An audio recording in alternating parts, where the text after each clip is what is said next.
يا سيدي فكر، أرجوك فكر. موضوع إن أنت تسيب نفسك بتشخر وبتتخنق بشهادة الشهود كل يوم مش هيجي من وراها خير.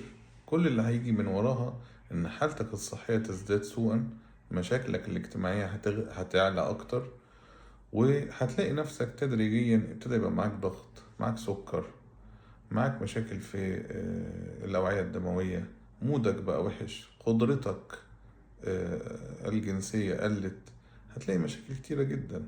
ده انت ممكن تبقى ما بتاكلش وزنك يزيد. طيب تعالى نحل الموضوع. الأول خالص انت عايز تتأكد ان عندك مشكلة، هنشخصها. ازاي؟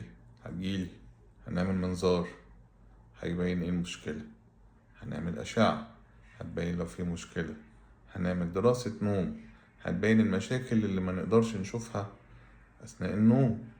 هل أنت عندك مشاكل ما تبانش بالكشف، زي لو عندك سنترال أبنيا أو انقطاع انسدادي في النفس ناتج عن مشاكل رئيسية في مراكز التنفس؟ هل أنت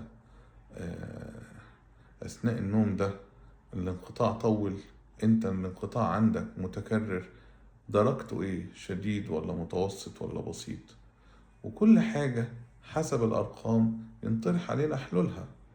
بعد الحلول دي لو انت مش عاوز خالص الحلول دي، احنا نقدر ندخل السلمة الأعلى اللي هي السلمة الجراحية، لدرجة ان احنا نقدر نعمل عمليات لحد عنده انقطاع شديد في التنفس أثناء النوم.